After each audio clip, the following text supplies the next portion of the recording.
a warm welcome, Anne, to the call. And I'm really very much looking forward to talking with you. Hi, how are you doing? Hi, I'm doing well. Thank you for one of the most delicious invitations I've received in, I don't know, a long, long time.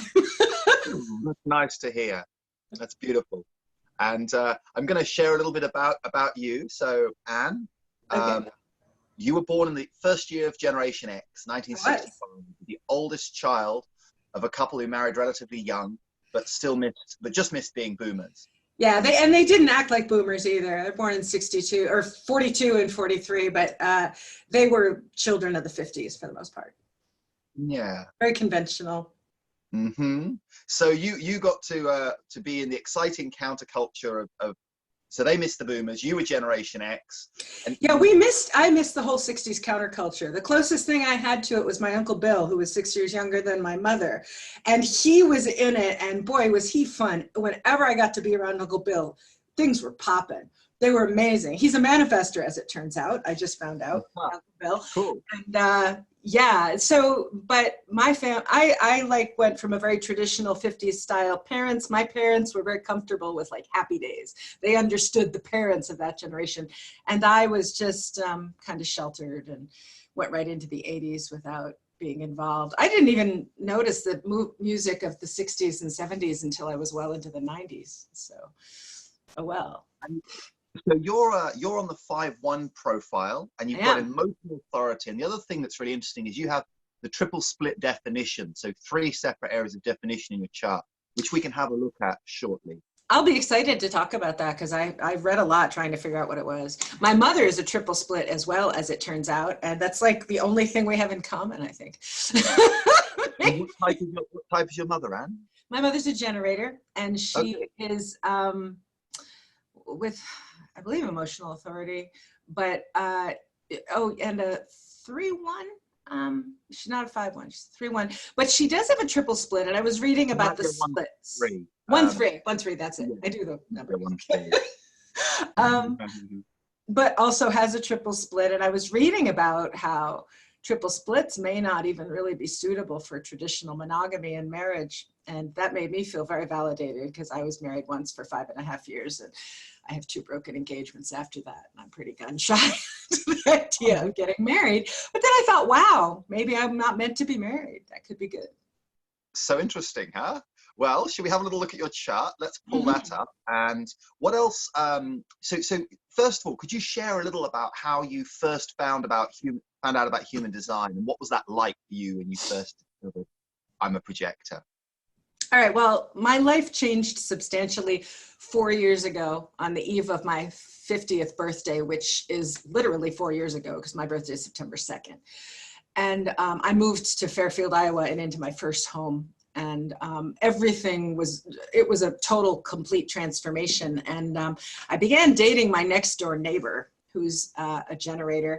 And that was kind of unwise. I'd never done anything like that before, but there were so many things changing, and there were also some problems I was having, and I was feeling pretty vulnerable. So he's extremely intelligent, 2 years older than me. In my field of work, he was a therapist, and he was interested in human design. So he introduced me to it, and he found, we live in Fairfield, Iowa, which is sort of the informal U.S. Center for the Transcendental Meditation Movement. And if you could call it a movement now, which I don't really. And we're both meditators. I moved here. One of the reasons I moved here is because I had been a long-term meditator. And so there was a woman in town who was a human design consultant person, and he paid her to do our charts. I don't know if we could have gotten them free online at the time, but he paid her to do the charts, and he paid for a consultation. And we went over to her house and we talked with her for about an hour and a half. And it was really funny because it was evident to me in many ways that he was doing it for me. He was doing it partly for the compatibility, to see if we had compatibility, but he was kind of, the woman who was talking to me, she wound up spending most of her time talking to me. And it was my very, very, very first orientation. So I'm looking at the charts and she's explaining, and I'm like, are these like chakras? I didn't know. And she was very patient, and it appealed to my energy somehow. So the generator and I didn't last, in fact, but we learned a lot from each other. And so we're no longer together. He's still like my next door neighbor, but we don't really have any contact, which is, tell me about it. So you moved to a house for the first time. You started dating your neighbor who's a generator, and then you got straight into human design and had your chart read. Really fast, all of it, yeah. Right. And I moved like from New York to here to Iowa, so very different. Excuse me, I'm getting all heated up. I gotta plug in my, I gotta turn on my fan here. That's okay. Let's take a little look at your chart here. Okay. So there you are. Perfect. And we're gonna zoom in and have a little look at different bits of your chart here. Okay.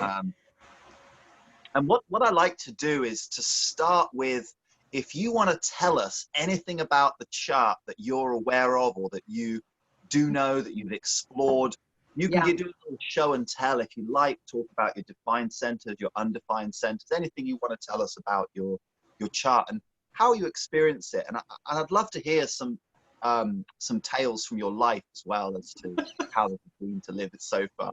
Well, we'll see what comes. We will. I will say that I believe, well, first of all, simply learning that I was a projector, and that I didn't have a defined sacrum, which was basically meant that I didn't have my own energy force. It explained a lot for me. When I went to kindergarten, we had morning and afternoon kindergarten at the time, and I went to afternoon, and I still needed a nap, and I was 5 years old, and my mother actually talked to the pediatrician and said, can you write a letter to get her in the morning kindergarten because she needs her afternoon nap? And he's like, well, maybe you can switch the nap. And she's like, no. So I got permission for extra nap time on top of the nap time that kindergartners got at the age of 5. You were someone who needed more rest than the other kids, right? I did. And it was weird because my experience of it was, I didn't understand it. Sometimes I felt like I was being sent away, and that there was something wrong with me. And that kind of emerged in kindergarten. It didn't start, but like as I became socially aware, I was like, and my interpretation of it was that there's something wrong with me and I'm not compliant and I have to fix myself. And so that had been my whole life up until discovering human design. But even then, my relationship when I discovered human design 4 years ago wasn't very supportive, and I only became peripherally interested. I rediscovered it, if you will, about 2 months ago. And that was big. That's been big for me. And in fact, last night I talked to my son, who's a projector, and I didn't expect him to be interested, but he's been having energetic deficits at work and feeling very guilty about it, like there's something wrong with him. And I find that for me, the verification that needing to do it differently than generators or others is really good. I need to know that I'm okay. And he's very much like that too, although he doesn't have any of my insecurities. But he's just like, I know I'm not lazy, but the people at work, they work 17 hours and I have to work 17 hours too, but I take breaks and they, I'm trying to figure out how to handle this. And he just found it really enlightening and helpful. So the sacral thing is the other area which speaks to me is my Open G Center. I'm a psychotherapist and a licensed mental health counselor in Iowa. And I believe that my Open G is really helpful for that, because when people come to me, they're wanting to make their lives better. And that's typically very associated with identity. And so I can be that, I can reflect that for them. And I don't have any agendas about who people need to be when they come to work with me, or it doesn't matter what their education is. I can work with anybody at any level, from developmentally disabled to the highest IQ people, because there are a lot of high IQ people in the family. It's a really interesting thing about the projector, isn't it? Is that we're all about the other, and that we can amplify these open centers. We can amplify other people's whatever's happening for them with these open centers. Yeah, so I'm really grateful for that, and I'm grateful for my defined emotional center too.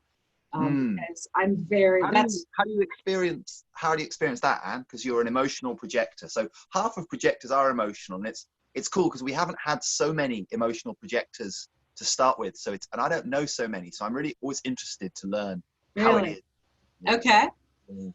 Well, I actually, it took a therapist to really build my respect for my own, the impact things have on me and maintaining my communication with myself. I've worked ranging from a chiropractor, Donald Epstein's method, beginning 22 years ago, to various people and clinicians I've had contact with personally.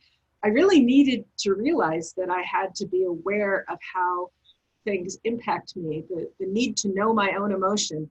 And I wasn't raised that way. I mean, my mom particularly, God bless her, was doing her best, but she doesn't understand emotion at all. And she encouraged her children to focus on her reaction to things, to be compliant children, look to the authority and respond to their reaction. Totally the wrong strategy for me. And I mean, it's mostly the wrong strategy for anyone. But for me, it was particularly. You said your mum's a generator, right? She is. Yeah, it is natural for generators to be, you know, generators. It's natural for them to be kind of, the aura is that enveloping aura that's about the whole group, and they're very aware. If they start to have awareness, that they have the awareness of how their energy moves in them. So it can be it's very, very different to being a projector. Yeah, I can see that it's different. Yeah, we're about the other, right? We're and it makes sense with you doing what you do. It's about your focus being on the other person in front of you. Yeah. Which is why we get to hang out like this and to meet each other in this way, where we can focus on. Right. No, for sure. I think children have specific needs, especially in the family situation. And it's been a bit of a journey for me having to meet those needs now later in life so that I have what I need to be who I am. Beautiful. Beautiful. So my guess is that a lot of people are going to resonate with the first two themes that you shared there, about straight away feeling like, you know, I'm different. And then also, you know, the thing of the energy. So do you want to talk a little bit, should I talk about that on your chart, specifically about that open sacral center? Should we have a little look at that? Sure. Because I think it's something that, for me, it never gets tired as a projector, that open sacral center, which, you know, who knows when we're going to run, who knows when the wave will run out, when the energy is no longer there, and it's time to rest or whatever we need to do to look after us. Our strategy should help us with that. Right. So right. I don't worry so much about that. It's like, one thing I love about being over 50, and I discovered it over 40, was that this piece of having survived so long. Whatever happened, if I was ever afraid, I could say, hey, look, you survived all these other things.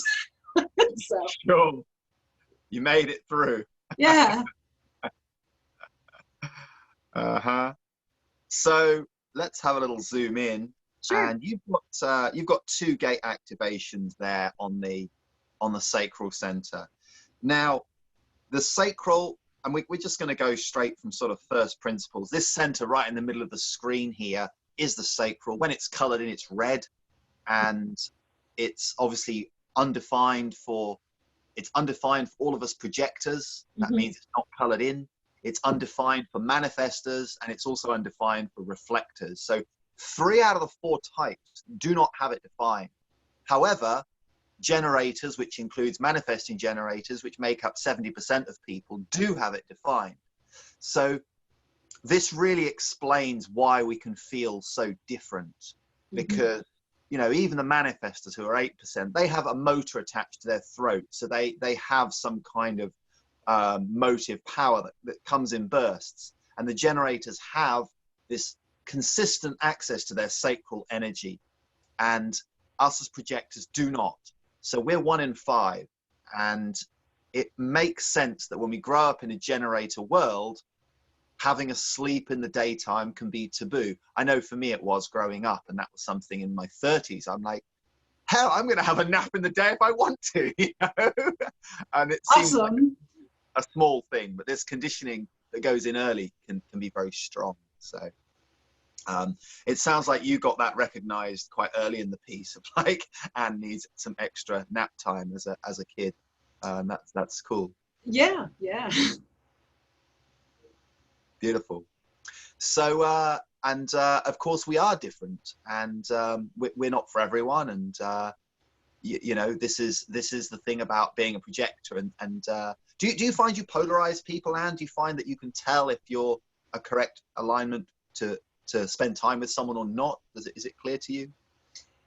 Um, it is, but I don't think of it as polarizing, because here's the thing: projectors, we all need each other. If projectors are 1/5 of the population, then everybody knows a projector and is probably at some point going to need a projector. For example, if in the workplace, you've got cliques of people, I think, you know, people in large workplaces, and this is something I experienced. So somebody, let's say, has something really bad happen to them, like they get a divorce or they lose a parent in the workplace. What will often happen is someone that they're not particularly close to will wind up stepping in and becoming kind of their BFF or their support for a while. And it will happen rather naturally. And in my opinion, that person is usually a projector. Someone who didn't get into the whole cliquey, oh, let's go out for drinks all the time after work and run. But also, like, I don't get upset that a person didn't want to be my BFF. And if I notice that they have a problem, I'll just step in and be like, can I be here for you? That's it, nothing more. And if they give me an invitation because of my presence, then I may respond to it if it feels right. And then when it stops feeling right, I just fade away, because I can meet my own needs now. And that's a new thing. That's definitely a new thing. When I was with my generator friend and neighbor, I didn't know how to meet my own needs yet. And that's a huge problem when you're in a relationship, if you don't know how to meet your own needs. It almost, I don't care what your chart, you're probably going to have problems, but definitely a projector that can't meet their own needs or doesn't know how to negotiate their energy with the world to meet their own needs is going to create a problem in a relationship. So I can do that. And, you know, I don't know, everybody's going to need a projector sometime. Maybe not everybody's going to need me, and that's perfectly fine, because I love spending time alone. That's huge for me. Well, that's very interesting you mentioned that, because are you aware of your sun gate that you have there? Oh, I don't know the gates so well, so I'm hoping that you'll give me some insight into. Cool. Well, let's the sun gate. very, very interesting that you mentioned that, because your sun gate. So if we pop your chart back up again, what you'll see is, let's pull it up here. What you'll see is that you have this gate of aloneness. That's the name of the gate 40. So okay. Right. So whenever we look at a chart, the sun and where the sun and the earth are in the conscious and the unconscious are very strong. They're Okay. very that has a disproportionate effect on your the imprint that gets made, which creates your whole body graph. Wow. So the 4 gates that make up your incarnation cross are the 40, the 37, the 35, and the 5. And can you see where those come from the body graph there? Can you see where they come from? Well, the 40, the 37, and the 35. Where's the 5? It's the 5. So the 40 and the 37 actually make a channel, right? And that's the channel of family, which is the keynote of the channel of the deal. Okay. So that's the 4037. And actually we had someone, I don't remember the lady's name, but we had someone who's fairly new in our group in the VIP Projector Lounge who has that as her only channel. Mm. And actually George Clooney has the same same channel. And she was saying that she actually met George Clooney when she worked as an extra on one of his films, Up in the Air. Oh, and so that was really, really interesting, because you know, they have just that one channel, both of them. One of my favorite movies too. Maybe I'll get to meet George one day. Great film. So, my mother will be jealous. She thinks it's great. So this channel, the 4037, is one of only 3 channels in the entire body graph where the opposition creates the channel. So the 40 and the 37 are opposite each other in terms of the 64 gates of the I Ching. So if you have one of those on your sun, the other one will be your earth, and vice versa. Mm-hmm. Wow. And so that's the conscious aspect of your incarnation cross. And we can tell that because if we look at the top of the right column of numbers, we've got the 40 and the 37, and that's your 5th line up there. Mm-hmm. Then if we go across to that's the black, that's the conscious from the time you're born. If we go up to the top left, that's the unconscious, and that's where you've got the 35 and the 5. So if we look for those in red, the 35 is on the throat. It's one of those manifested channels that points towards the emotional center. And then the 5 is an unconscious red gate on your sacral center, which is pointing up towards the G center. So if we were to zoom in a little, we can just for people watching, and it can be really worth going slowly on this, because oftentimes when you're new to this, you know, people rattle out all these numbers and it's like, where is it? So let's just take time. And this is something I really encourage anyone when they're learning about their incarnation cross. It's not the first or the second or the third thing you need to know about. But once you feel strategy and authority is in place, it can be really interesting to see this. And the cool thing with incarnation cross and profile is there's really nothing to do. It's like what themes are emerging in someone's life. And then you can say, oh, wow, that fits, or maybe that doesn't. I don't yet see that. And maybe some later, you know, the person might notice, wow, my incarnation cross is starting to come through. So there's your 5 on the sacral. And then if we look at, there's the 35 on the throat center, pointing back towards the emotional center. And of course, we've got this 4037. Now, you can also see that your gate 40 is also activated in the unconscious. And if we zoom into down here, we can see that that's activated on the, that's activated down here on Uranus. So that's which one is that? That's the gate 40. Oh, okay. Can you see how the gate 40 is in red and black? Yes, I do. Okay. So that's got a double activation on there.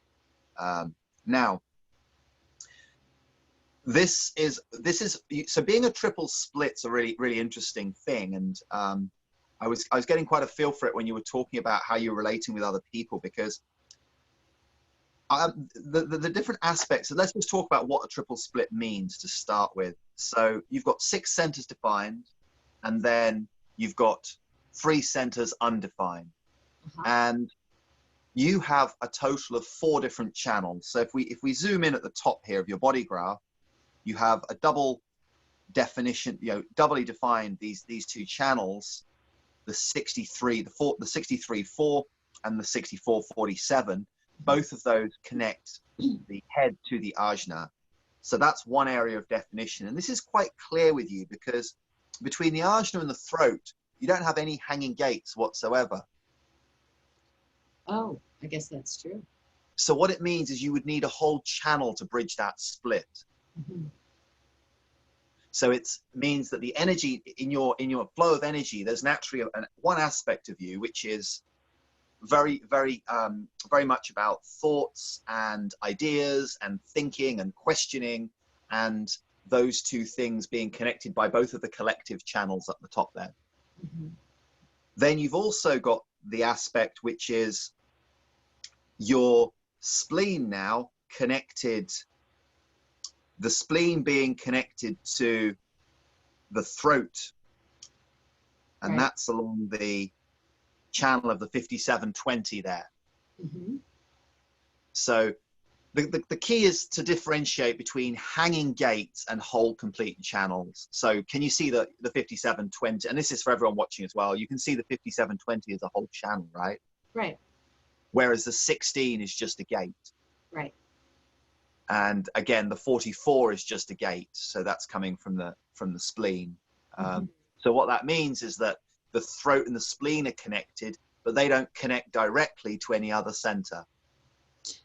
I found that interesting, and I wonder like how it might manifest in life. You know, does it mean, I mean, I have a strong intellect. I like to study things and I like to learn a lot. I'm very, very curious. But when it comes to projects and things like that, somehow I struggle doing things on my own. I make all the wrong moves, apparently. I don't know. And I don't know if it has something to do with the fact that my head is really quite disconnected from the rest of me. And do I need to bring in partnerships or be invited into partnerships in order to be able to make use of any of Right. So the third area of your split is the one we talked about with the two motors, the emotional center and the ego, the will center. So the cool thing about being triple split is that you can experience yourself in many different ways. Okay. So life is never dull. That's true.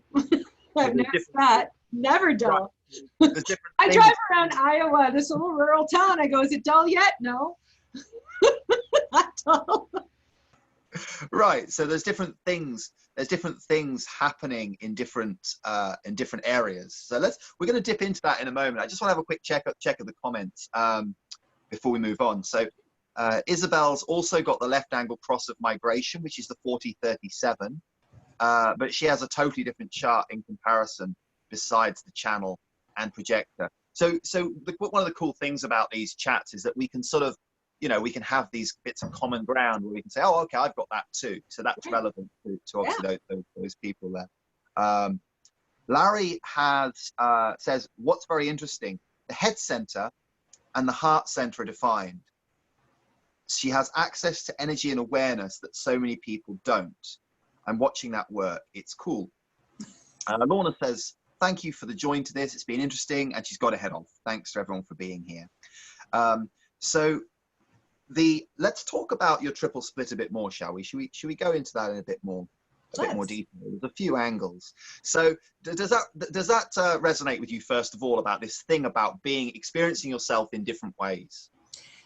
Yeah, actually, it really does. And do you find that you could you identify? Could you say, oh wow, right now this is this part of me, this is the other part of me? Do you feel the different energies of the different parts of the body graph?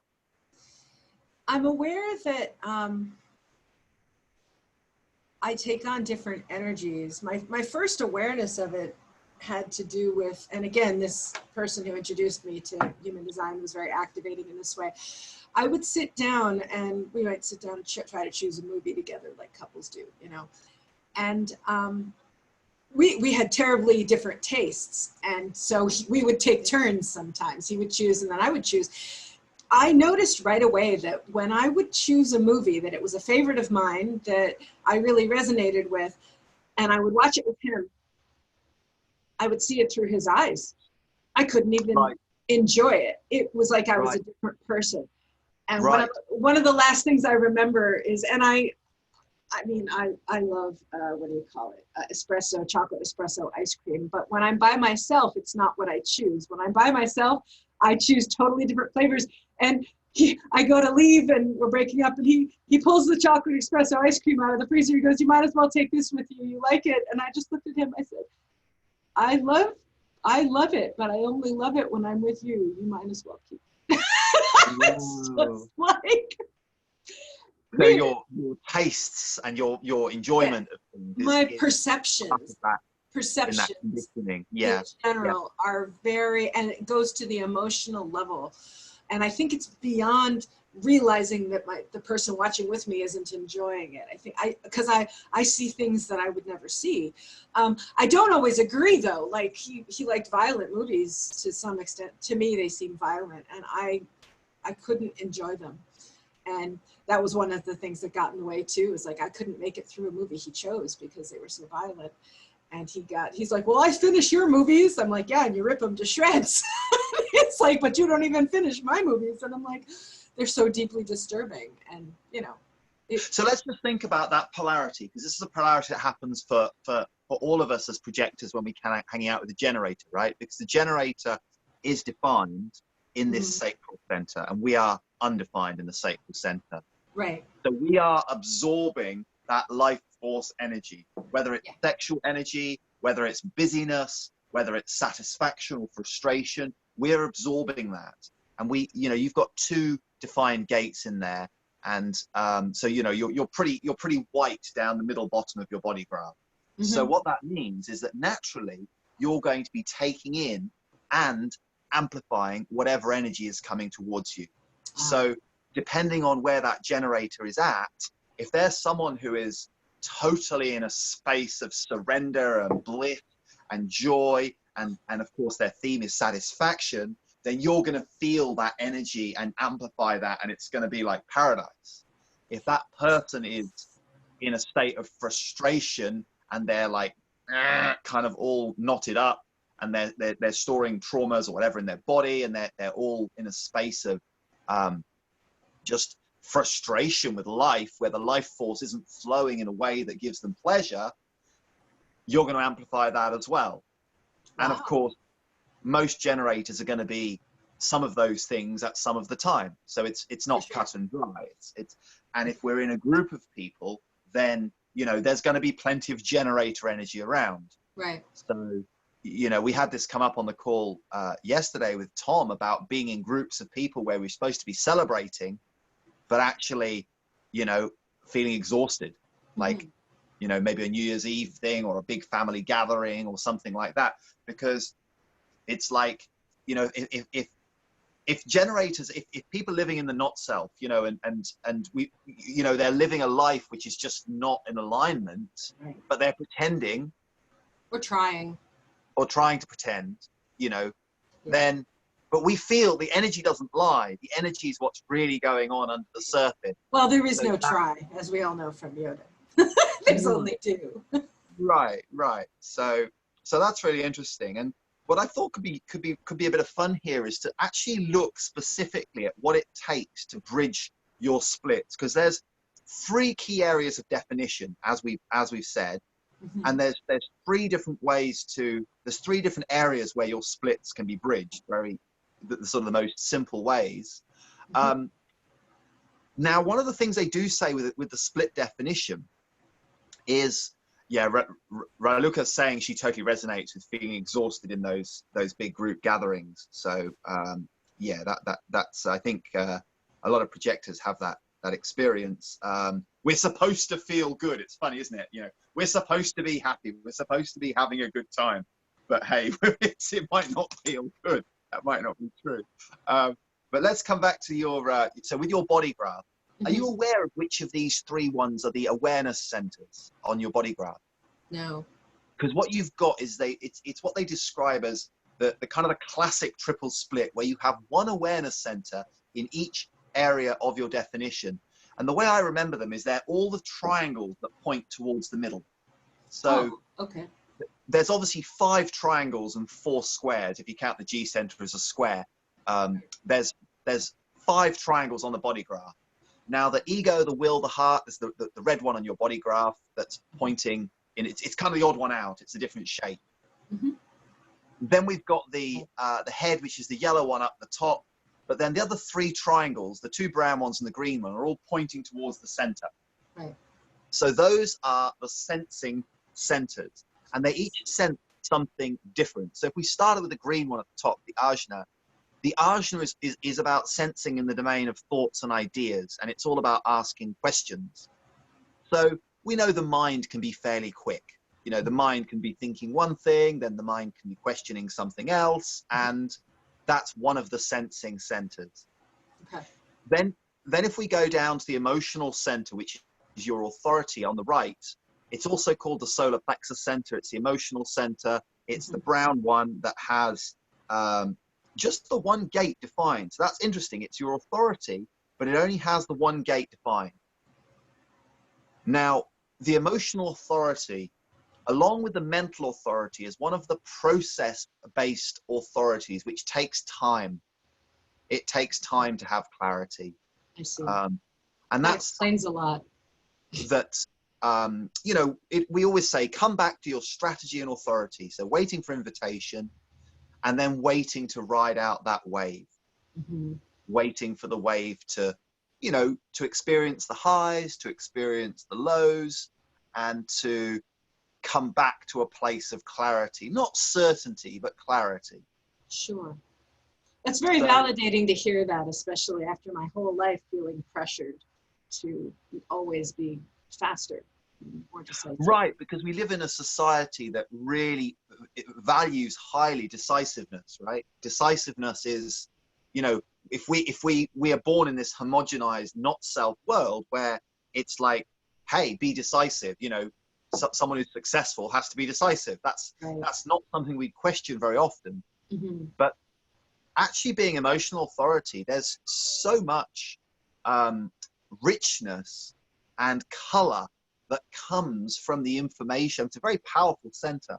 So the information that comes when you move into action correctly, when you make a decision correctly, after having sampled your emotional wave, after having felt the places where you might be very sad about something, or you might be very happy, or very angry, or find it amusing, or whatever, up, down, then after you've been through that period, your decision is richer and more colorful, and it's got much more almost momentum to it. You know, it's got more force behind it if you're moving into it correctly. Sure. And right, and so, you know, there's so many decisions that you see being made individually and collectively where fear makes people move way too quickly. Oh, it's huge. And it's not, happens it's so not often. clear. Yeah. Yeah. So how is that for you with that emotional authority? Because that's well, I find that I've moved into this space in my existence where I can't function in organizations that are primarily motivated by fear. My heretic comes up, and I have to call people on it. It can be dangerous. So yeah, I'm done with it. I'm done. As far as making decisions with your authority, you know, the idea of there being no truth in the now, is that something you work with as your authority? How is that sort of how does that live? That is, I'm still kind of working to understand, or settling in to understand it. There being no truth in the now, but because it's a paradox, really. My belief up until this time was that there's only the now and everything is the now. So there being no truth in the now seemed kind of invalidating to the nowness of existence. But I feel certain that that really it's about the experience of it, and I haven't sunk fully into the experience of it. So that's what I'm doing. Yeah, it's interesting. It can seem like a paradox. For me, I feel that it's I feel it's possible for it not to be a paradox, and I get a sense of like, paradox is fine. Paradox exists, and it's okay. It's okay to say, oh, there's this and that. Let's say Monday you have some truth in the now. Let's say Monday you experience something about the decision, right? So you feel something, and then Tuesday you feel something different. So the thing about in human design, when we say there's no truth in the now, of course you feel what you feel in the moment, and that is in the now. However, over a period of time, it's not constant and consistent. So it might feel like you're changing your mind, or you feel differently about a decision or something like that. Well, that's my strategy then. My strategy is to wait. It's your authority. Authority, I'm sorry. You're right. Yeah, my strategy is it's the emotion. Authority. Right. And so wait for clarity. Yeah. First of all, I'm extremely comfortable and excited about paradox. In my view, paradoxes, they exist and they are, so that if one is, it's like, oh, there's one. Wow, yes, that's so. So there's now, but then there can also be no truth in the now, and the only truth can be in the now both, and that's fine. Yep. Me getting that to sinking into it in my own universe. You know, that's the excitement. That's the challenge. Yeah, there were a few things you shared where you talked about earlier. You were like, oh, maybe that was a mistake to get into that so quickly. Oh God. It sounds like you had an invitation, all right. Yeah. Yeah.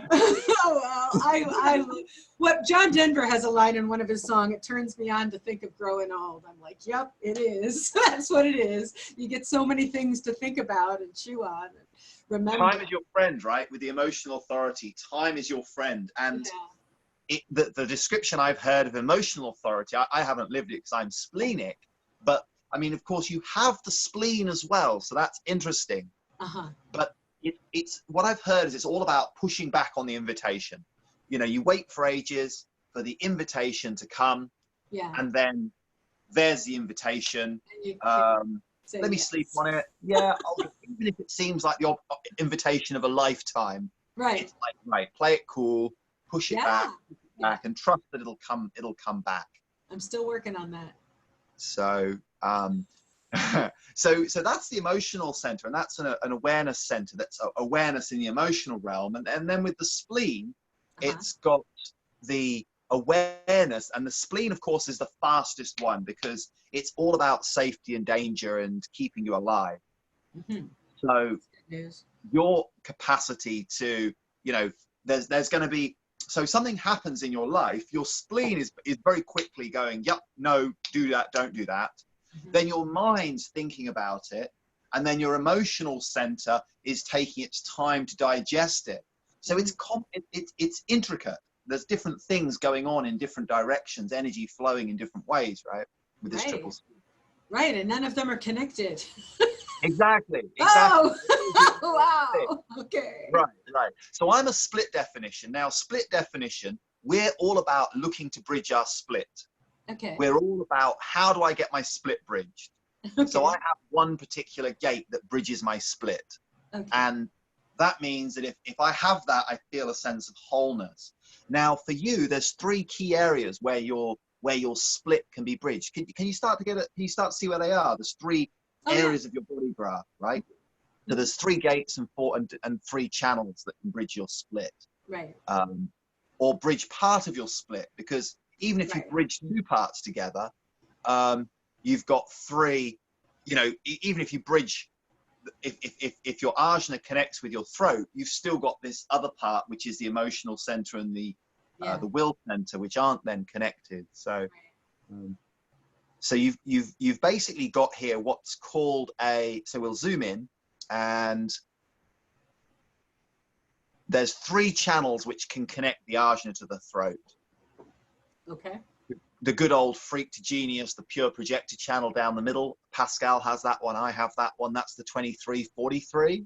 Oh, really? And that's one of your bridge channels. You also have the 1156 and the 1762 are your bridge channels there.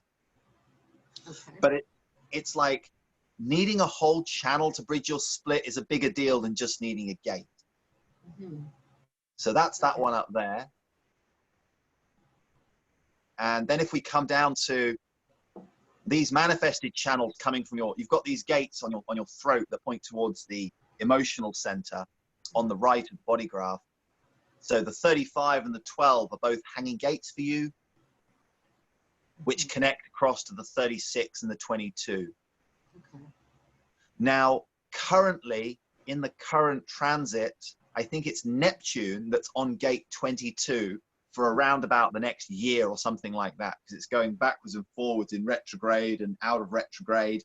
So gate 22 is currently activated for the long term. So that bridges your split along with gate 36. Oh, so it activates both gates? It's not really truly who you are, but you can feel like a bit more like a manifester.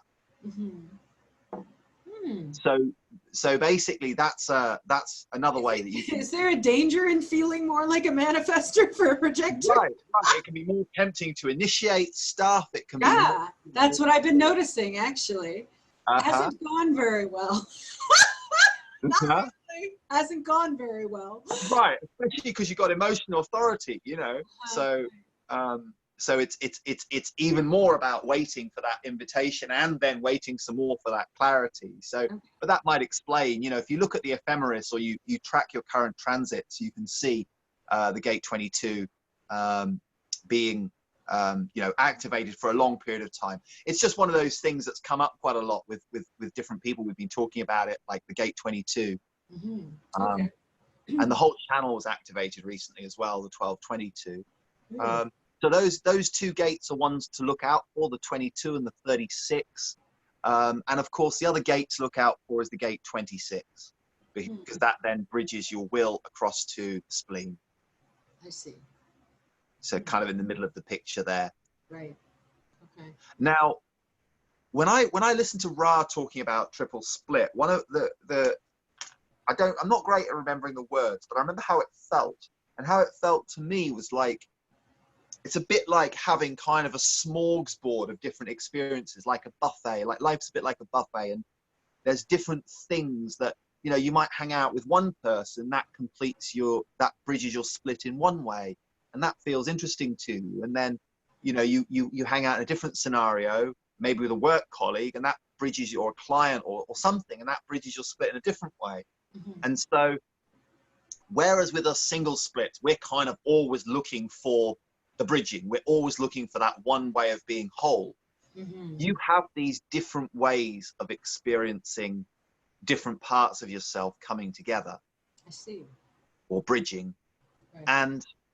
But it's kind of like you might enjoy that way for a little bit, then you might enjoy this other way for a little bit. And it's almost like maybe you don't have to choose. You know, you were saying before about this thing about one life partner. You know, it's a lot of different bridging to expect. One person is very unlikely to bridge all of your different splits. Sure.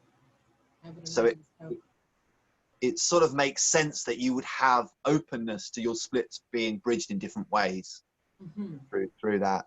That's good to know. It's pretty validating. Cool. So I think that was Susan saying that she finds family gatherings and get-togethers mostly mentally stressful and exhausting as well. Yeah, me too. That's why I moved into a state where there is no family. No Lindybergs in Iowa. Just me. Right. I'm the only one. Yeah. So Larry's talking. He basically said that you've got all of the logical and abstract patterns in the collective there between your two top centers. Paradox is no problem. So cool to watch it. So he can see that in you. Oh, it's psyched. Of course, there is no motor connection, no outlet to the throat. So you can feel the pressure. So this is the thing, that the two motors there.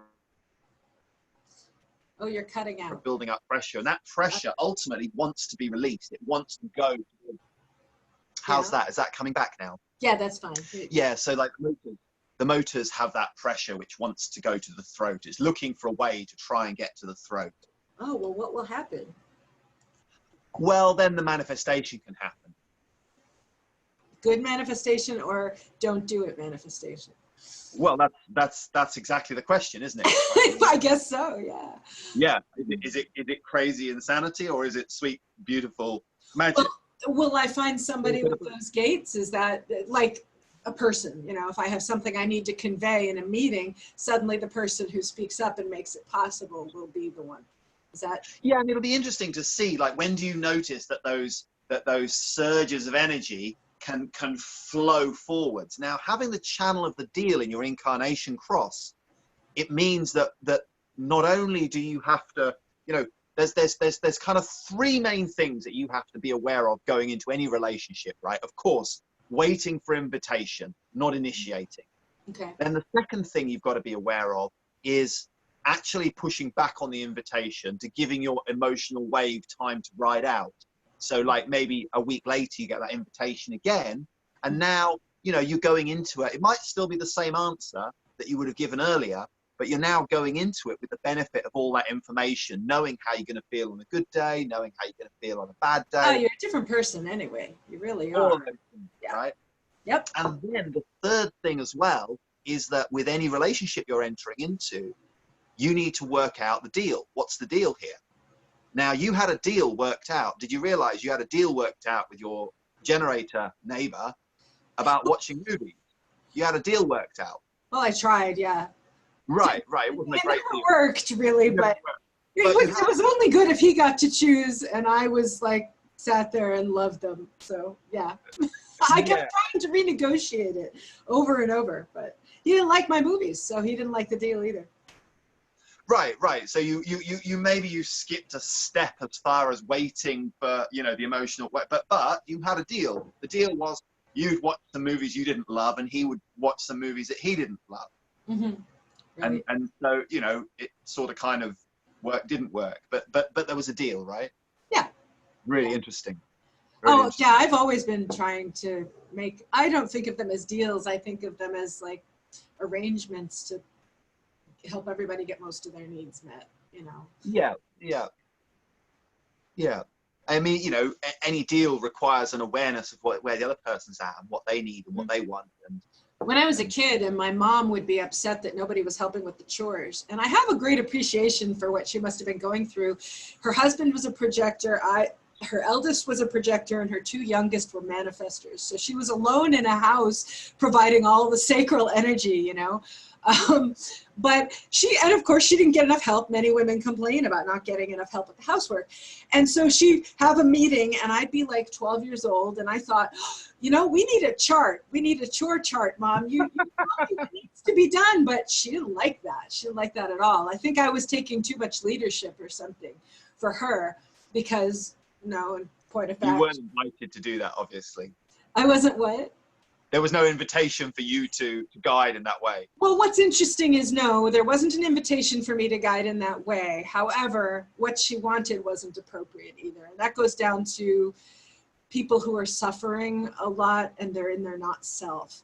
It's, you know, there are a lot of folks like my ex who thought that human design would make for a perfect relationship, just understanding human design. And I am of the opinion that, well, you gotta be pretty much, you got to be a whole person. You got to be an adult. You got to have your needs met. Otherwise, you know, go clear your traumas, you know, fix that. All the human design in the world isn't going to help someone who's psychotic or who can't do it. So my mom, I empathize with her frustration more. The truth of the matter was, though, I think she just needed to feel in control of everything. And as a generator, that didn't work. That was a not self strategy. So everybody was miserable. Everybody in the house, me, my siblings, my father, my mother, we're all just really unhappy. And I spent a lot of time wondering why. And I think that's why I ultimately became a therapist too. So.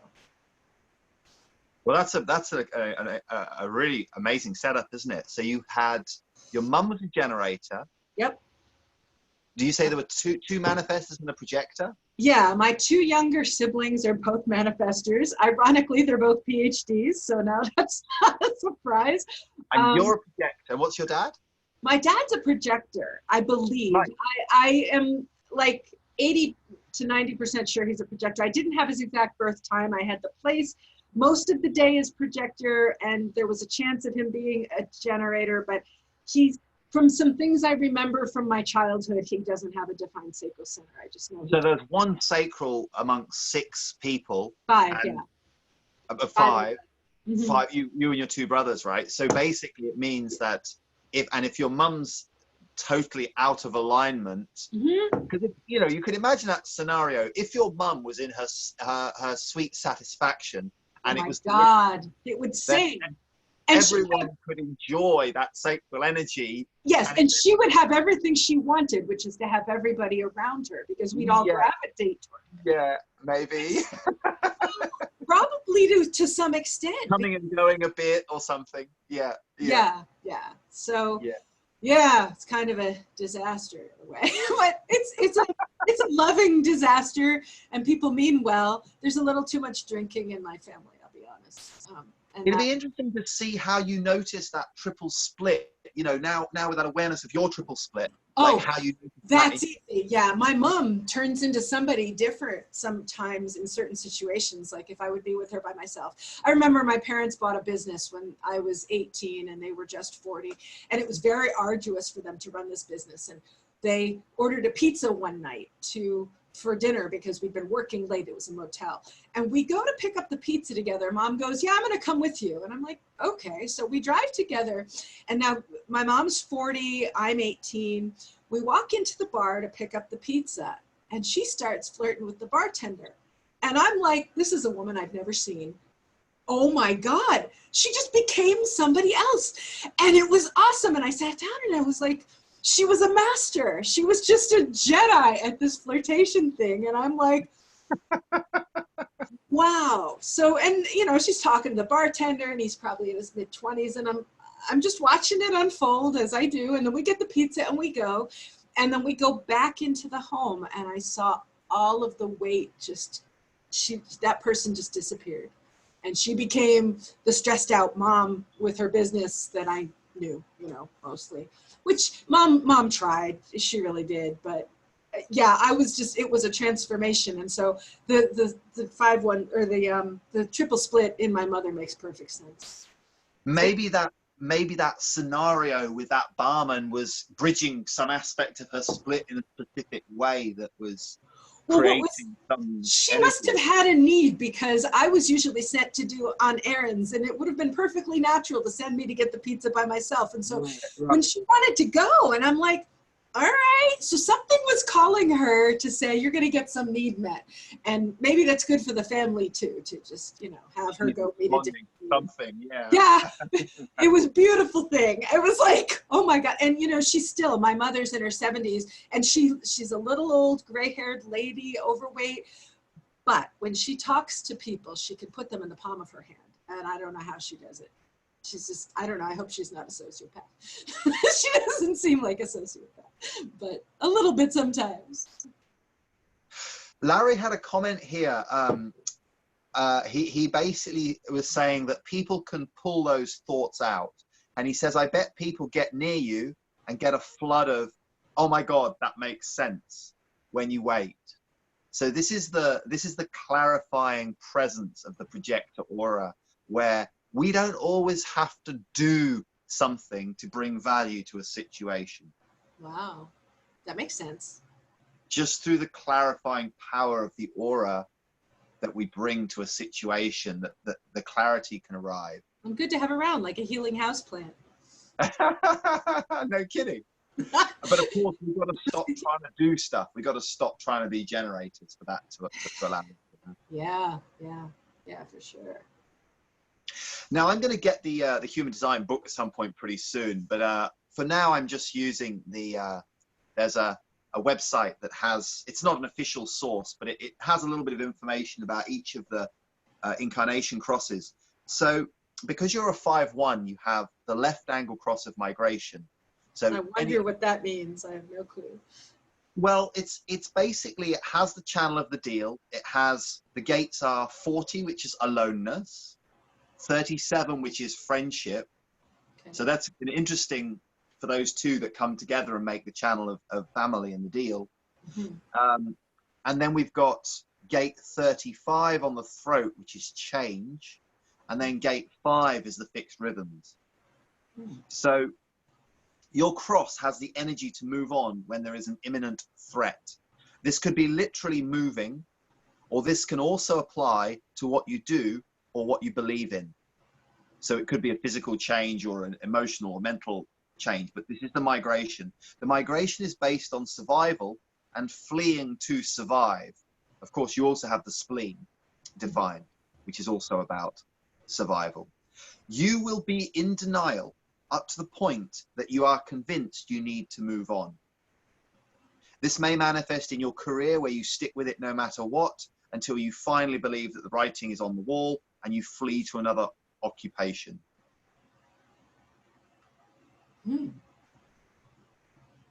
So I need to find another occupation?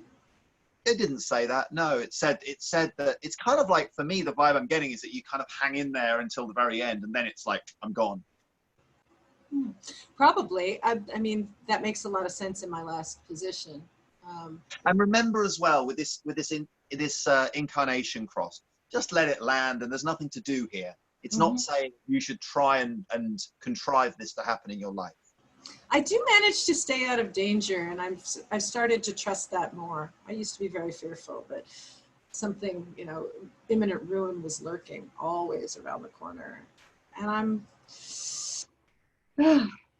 yeah, I don't know. We had this chat about fear on one of the threads. If you search for fear, Okay. In the VIP lounge, for me, there's a difference between clear and present danger. Like, you know, your spleen is going to tell you, like, if you're driving along and there's someone speeding and they're about to run a red light from the side, and you listen to it, your spleen's going to tell you, don't do that, slow down a bit.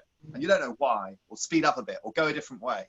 And it just tells you once, and you don't know why, but that's the spleen, and that's fear. That kind of little kick of, do you know what I mean? Those little kicks of energy, the little like nudges of fear, they can be really useful. The overwhelming fears that linger in the body, that are always the same, that are stored up trauma, you know about this, obviously. Yeah. Those old ones, they are less useful, because, you know, if there's a fear of, you know, all men might hurt me kind of scenario that came from an incident as a child for someone, then obviously that's not going to help them to be more present and aware and safe in the moment, because it's this kind of overall sort of just background level of fear that's not useful.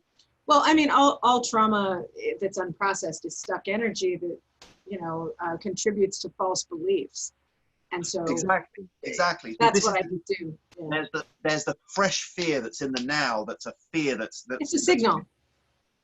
It's information. Yeah. And then there's the fear that's like, you know, it's like this fear that's like just always there, that doesn't have any logical reason for it. Does not use, or that's not related to what's happening. You know, it's right. It's something right. It's exactly. Like, it's connected. So you get it's not helpful. Disproportionate response, something like that. Linda has said something here that you mentioned leaving a company, maybe leaving a job because it was based on fear that you were talking about earlier, or you said you couldn't work. No, I was reading that, trying to understand what she meant, and then when you rephrase it, I think I now understand. So it's so good to talk to a projector. The job wasn't based on fear, but the company, the people, and I need to be careful here, but I feel as though there was fear at the heart of the organization, and there was no channeling. They were actually started to become afraid of me, and yeah, so I had to leave. Well, we do have a penetrating aura, which, you know, can be. Well, you know, yeah, for sure. And, you know, I have to be careful what I say. I'm not supposed to say much at all about that, but. Sure. Yeah. And you also talked about the moment where you were offered the ice cream from the fridge, where you left the relationship. You know, there seemed like there's a bit of migration going on there. Like, right, I got to get out of here. For sure. Yeah, it's interesting. I think I've only technically cohabited without marriage with one person, and I didn't cohabit with my husband before we married either. I've always kept my own space, and that created some issues with partners. Like, aren't you going to give up that apartment? And I just would check with myself, and the answer was no. And boy, were they unhappy. And then lots of opportunity to explore dynamic and energy and stuff, and not self. So I had my own house. I only ever really wanted to have my own home that felt like a place for me, and I have that now. I love it. I really love what you shared about coming to a place of feeling whole in yourself as an adult. And oh my gosh, that's really recent. That's only in the last few months since I left employment at this place. And something really magical happened on the day of my last day of this rather toxic job. I was contacted by my first love, who is now married, but he's a traveling musician. And he had said, oh, we're playing Hello, Dolly in Des Moines. He's a trumpet player. He's like, I'm going to be in town. And I have not seen him in 25 years. And he's like, do you want to come out and have a drink afterwards? And I'm like, absolutely. He didn't even come to the high school reunions because we went to the same high school, so I hadn't seen him. And we go there. I go out and I buy a ticket to the show and I sit through the first half, and then I go to talk to him. He's in the pit at the halftime, if you will, or the intermission. And after I finished talking to him, I became completely overwhelmed with, I just started crying. And I realized that it was, there was a sense of unconditional love that I had not really felt. And what had characterized my split from him when I was 18 was a lot of crying. I was always crying around him. He must have been very frustrated. I said, so it took me the whole second half to pull myself together, because I wasn't going to get together with him to have a drink if I couldn't stop crying. So I called my sister, and she was really present with me, which was very nice for her because she has a lot to do. And I managed to pull myself together. And I also managed to talk to him about what I was feeling and how it had been really affecting. And then later when I talked to my therapist, the message I got from the whole thing was that I was whole. Somehow I was receiving the end of my wholeness through him as a channel. He channeled that to me because I could tell when we got together, he had this energy of unconditional love for me. And I was so perplexed by it because he's a happily married man, quite happily. And I have no designs on his marriage, and I'm sure he has no designs to get out of it. But I could feel this energy pouring into me of love. And I was just like, wow. And so that was the day after I left the toxic job. And I came back to my house, and I've been percolating ever since, really trying to make sense of it. And also, I started too many things. I tried to behave like a manifester. So there's a lot of stuff that I'm still working out. But I received that as almost a gift from him. And I don't know what his chart is. I could figure it out, I suppose, but I don't really care. I don't believe in getting too over involved in exes' energy, especially when they're married. So, I took it for what it was.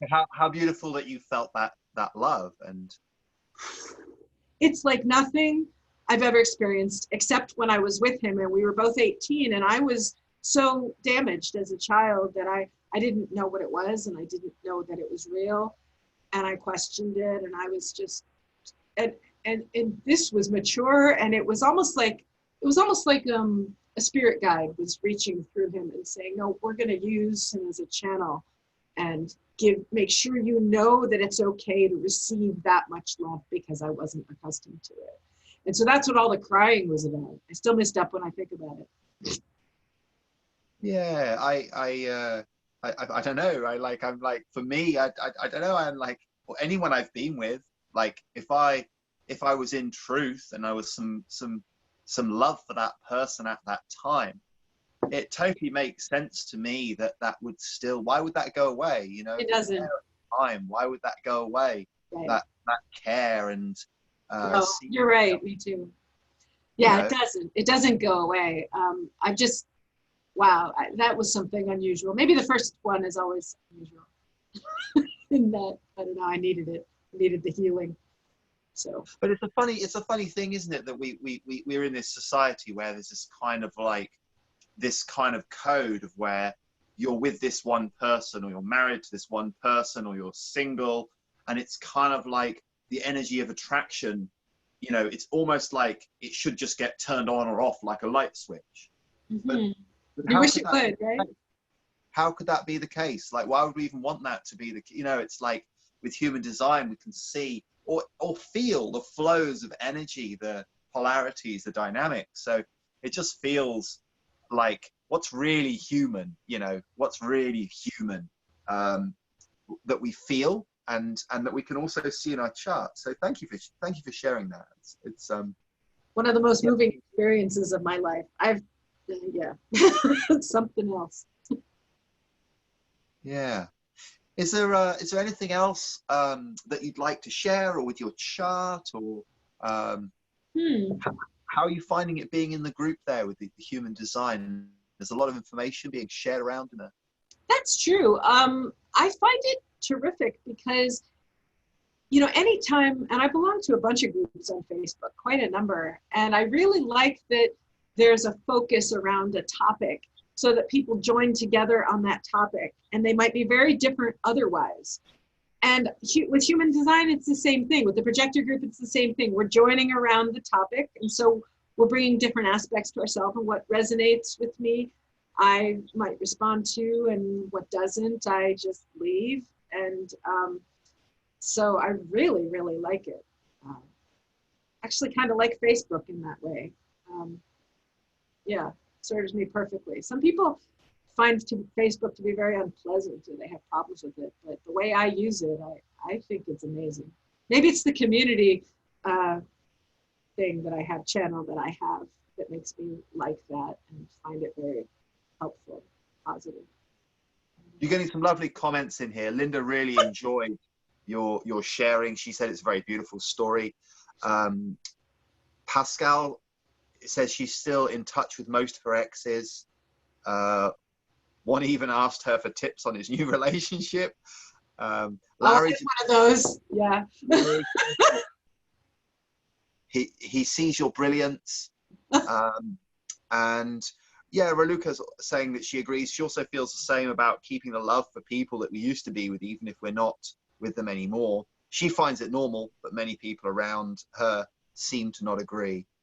I completely agree. Even if you can't exchange energy with them at all. Like I do not exchange energy with my next door neighbor, but my gratitude for him only grows daily. Not just because of his exposing me to human design, but for some other ways that I see that he was brilliant. But I have absolutely no intention of, there will probably never be anything ever again, even in terms of conversation. So. Well, I had a tree fall on his fence once and he was really nice about it. I was like, thanks. You could have been an asshole, but you weren't. That's good. That was appreciated. So. Super cool. Well, Pascal says she's very much looking forward to catching the first part as well. Oh, awesome. It's a real pleasure to hear someone, to feel you, and to you know, I've really enjoyed the feeling of how it is to hang out with someone with that triple split as well, the different ways that your energy can move. Very, very juicy. Wow. I'd love to hear anything you want to say about that. It's kind of fun. It's kind of fun. It's like there's different things going on. Yeah. Interesting. Yeah. Well, I notice it's been about 1 hour and 17 minutes, which is interesting because as a therapist, I have a kind of an automatic understanding of the 1 hour session. I tend to get tired. Yeah, we need to get that in the. I noticed you made a deal with me. Did you notice you already made a deal with me saying this can't be more than 2 hours at the very start? You were like. Well, I had an appointment for my dog at 3 o'clock, but that's now gone. So, yeah, I think I was trying to figure out how long it was. Okay with the deal. I do get tired, but I guess you understand that. Projector. I don't know how your other projectors don't get tired. Good on them. 2 hours. You know, you've talked to some people for 2 hours. That was impressive. Yeah, I found it just has a natural kind of, you know, the natural kind of flow of the energy. You know, it's like if there's more energy, right. then there's more energy. And but if it sort of feels like we you know, that feeling like we've of course there's more we could talk about. Like if I had a mental checklist, I could go through your melancholy gates. We could go through your profile. You know, your sun has a little star next to it, and also your Uranus has a star next to it, which means something. You know, there's all this stuff, but with the energy, it's kind of like, you know, we've covered a lot of ground, and it feels good. It feels like, hey, we're done here. You know what I mean? It does. And I'm really grateful that you invited me to do this. It's been very exciting. Oh, with pleasure. Yeah, with pleasure. Yeah, Pascal was just asking about the, because we've talked about the deal again. So Pascal, the 4037 is the channel of the deal, and it's also in Anne's incarnation cross, which is the cross of migration. Interestingly enough, I was just thinking about this earlier, how if you are an emotional projector, there are one or more of 4 channels that you have to have. You either need to have this channel of the deal, or you need to have one of the 3 channels connecting the emotional center down to the root. Okay, so I have the channel of the deal then. You've got the channel of the deal. Right. But for any emotional projectors, you know, that's the only way that the emotional center can be defined without the sacral being defined and without it being connected to the throat, which would make the throat defined. You see, if you have those channels up to the throat, you'd be a manifester. That's their manifested channels.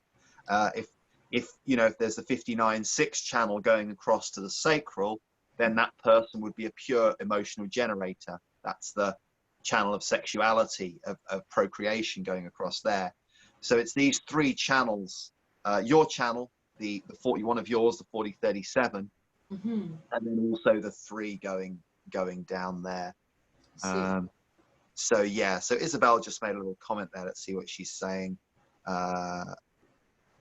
Isabel has the 4037 and the 4130 as an emotional projector. Well, I think that means you've got 3 motors, Isabel. So 41, yes. So 4130 connects down to the root. It's not one of the ones I know so well, so I'm just going to double check it. But that's, yeah, that means that, you know, I mean, this is the thing, isn't it? As projectors, we've got so many different types of projectors. Yes. You know, so many different types. You know, all manifestors have the throat and they have a motor. All generators have the sacral, you know, but as projectors, we are so different from one to the next. You know, you can have a projector that's just got those 3 motors, or you could have a projector that's only got the top 2 centers, which is a mental projector. So, you know, of the 3 types, there's energy projectors, which is like how we are. I mean, it's interesting. You've got I mean, if we look at you've got these 3 within one, right? So your bottom split with the 2 motors, with the will and the solar plexus, that would make, if you just had those 2, you'd be an energy projector. That would be a George Clooney chart if that was all you had, right? If you just had the sacral connected, if you just had the spleen connected to the throat, that would make you a classic projector if you had no motors. Interesting. If you just had the top 2 centers and none of the others, you would be a mental projector. Okay. Now, it doesn't totally work like that, but you are 3 projectors for the price of 1. Wow. It doesn't really work like that, but however, it's amazing I'm sane. It gives you an energy projector, classic projector, mental projector. Wow. All right. So you're like a projector's projector, right? My guess is that you're going to be someone that can get on with all sorts of different projectors and understand different kinds of projectors pretty well. Well, I like them.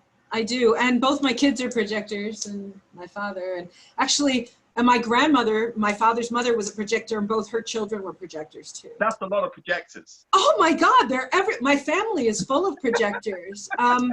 We have famous coaches in my family. I mean, okay. Yeah, John Beeline is my mother's cousin, and he coached. John Beeline coach? He coached University of Michigan basketball, and he just moved to Cleveland, I think, to professional. So a well-known basketball coach by the sound of it. Yeah, and yeah. So, but I don't know if he's a projector, but the family's weirdly full of projectors, way more than the 20% that we seem to deserve. And you know, they're not particularly friendly to the outsiders that marry in, and I think this is terrible because I think the outsiders are probably some good generators, and we really need it. Be nice. It sounds like your family line have got to work out this generator projector thing. I think so. I definitely do. Yeah. I haven't found a reflector. Have you found a reflector yet? I mean, you've been. I know a few reflectors. I actually, I did a talk and some workshops when I was in Bali, and it was really interesting because there was a group of around 20 people, and when I was going around the group, I was connecting with each of the different people. So that's what I find works for me as a projector, to connect with each person in turn. Yeah. And this one guy, whenever I looked at him, I felt him kind of like energetically sort of sidestep. Yeah. And he would kind of like look to one side. And my first thought was like, maybe he just isn't into this at all. Maybe he doesn't like this at all. Right. But he seemed to be quite interested by his body language. Right. And then we got to the next section, and I got all the different groups of people to do a dance. So we grouped people up. So the generators did a generator dance. They chose a song. The projectors did a projector dance. You know, the manifestors had, you know, they did a dance. And these two reflectors did it. There were actually two of them in the group. Two wow, reflectors. 20. That's incredible. And they did this beautiful dance where it was a very deep sort of, it was a song by the XXX, or the XX, the band. And they sort of started lying down, and they just mirrored each other. And the way they moved was just so. Yeah. And of course, once I realized he was a projector, I was like, that's what the Teflon aura feels like, because they have that protection where they're not going to be penetrated by the projector aura. Yeah. And I could feel that, and I'd never felt it before. So that was a new experience for me. But I met about 5 different reflectors when I was in Ubud earlier this year. How fortunate for you. I hope I come across all different kinds of reflectors. Very interesting. Mm-hmm. I have one uncle that I thought would be a reflector, but there's little chance of that based on, I didn't have his proper birth time, but I had everything else. There's little chance of him being. Sandra Bullock is a projector, and also Sandra Bullock? Sandra Bullock, the actress. No, I'm a reflector. I believe so. Yeah. And the guy who wrote The Invisible Man is a reflector. Interesting. H.G. Wells. And H.G. Wells. And Teal Swan is a reflector. Oh, that makes a lot of sense. Okay, I've seen. So there's something otherworldly that I've yeah, there really is something otherworldly about them. Interesting. Well, that's exciting too. Who knows? We may broaden out and do other types at some stage, but for now we're in, us projectors get to invite each other. So if anyone's watching this and would like to do a projector fireside gathering, would like to be the focus, would like to share, and you've been a lovely guest, a lovely fireside person for us to get to know a little bit. Thank you for sharing so openly, and it's been real fun. Oh, for me too. Thanks an awful lot, Justin. Really nice for us all to get to know you a little better. So I'll see you in Facebook land. Have You a will. sweet day. Okay, take care. Thanks. Bye. Bye.